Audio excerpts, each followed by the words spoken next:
Halo guys, kembali lagi bersama saya Rifki 822005. Di video ini saya bakal jelasin tentang pendapat dan saran saya terkait proses pembelajaran yang ideal yang bisa diterapkan di Institut Teknologi Bandung. Nah, sebelum itu mungkin saya akan cerita sedikit tentang background dari ITB itu sendiri. Jadi, ITB atau Institut Teknologi Bandung adalah perguruan tinggi yang terletak di Bandung, tepatnya di Jalan Ganesha, daerah Dago. Nah, ITB sendiri sudah berdiri sejak tahun 1920, dan tahun ini, tahun 2002, adalah menepati 102 tahun ITB berdiri. Nah, ITB sendiri berfokus kepada program studi yang berbau teknik dan sains.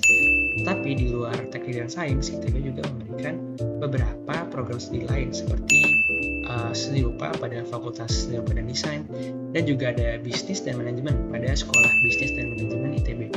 Nah, oke, sekian background dan profil dari ITB. Mungkin saya akan langsung ke inti video ini, yaitu tentang proses pembelajaran yang ideal yang bisa diterapkan di ITB. Oke, menurut saya proses pembelajaran ITB itu sudah cukup baik. Cuma saya merasa ada beberapa peningkatan yang perlu dilakukan di ITB agar dapat meningkatkan proses pembelajaran itu sendiri. Nah, yang pertama adalah menciptakan kultur bertanya di dalam kelas. Saya ngerasa belum semua dosen menerapkan kultur bertanya di perkuliahan. Kebanyakan kelas di ITB hanya dosen melakukan presentasi di depan kelas gitu. Jadi dosen presentasi dan mahasiswa mendengarkan. Padahal belum tentu mahasiswa mengerti apa yang dibicarakan oleh dosen. Nah, hal ini juga terkadang saya alami. Meskipun saya mencoba memahami materi yang disampaikan, terkadang saya merasa bingung atau tidak mengerti tentang materi yang diajarkan. Nah, inilah mengapa penting bagi dosen untuk mendorong mahasiswanya untuk mengajukan pertanyaan. Nah, caranya ini juga bisa dilakukan dengan cara dosen menanyakan pertanyaan konfirmasi terkait materi yang sudah dijelaskan di presentasi tadi, terutama di topik-topik yang sulit dimengerti. Nah, saran kedua adalah menyediakan ruang diskusi bagi mahasiswa di dalam kelas. Sama seperti masalah sebelumnya, kebanyakan kelas di ITB hanya berisikan pembelajaran satu arah, yaitu pemaparan materi dari dosen. Nah, metode pembelajaran seperti ini dapat dengan mudah membuat mahasiswa jenuh sehingga membuat mahasiswa sulit mengerti materi tersebut. Nah, untuk mengatasi hal tersebut, dosen dapat memberikan variasi metode pembelajaran seperti metode diskusi kelompok agar mahasiswa dapat saling bertukar pikiran. Dengan menggunakan metode diskusi, mahasiswa dapat saling mengidentifikasi miskonsepsi dan kebingungan yang mereka alami. Dengan begitu, mereka juga dapat segera meluruskan miskonsepsi tersebut. Gitu.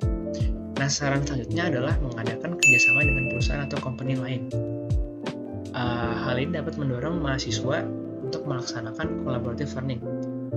Jadi dengan adanya kerjasama antara kampus dengan perusahaan, bisa juga kita mengadakan seperti acara company visit atau kunjungan perusahaan agar mahasiswa dapat mengerti atau memahami teori-teori yang dipelajari di kelas itu dipraktikkan secara langsung di industri gitu. Jadi di company tersebut teori-teori yang dipelajari bisa kita amati secara langsung dan praktiknya bagaimana.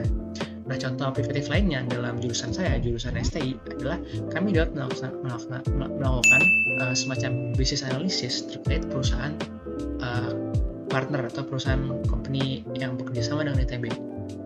Nah, mungkin setelah kita melakukan analisis tersebut, kita juga bisa mempresentasikan hasil analisis yang kita lakukan dengan company partner tersebut, sehingga hal ini dapat memberikan insentif bagi mahasiswa agar dapat memberikan yang terbaik dalam tugasnya dan memberikan semangat dalam mengerjakan tugas. Oke, jadi itulah pendapat atau saran saya yang saya rasa dapat meningkatkan proses pembelajaran di ITB.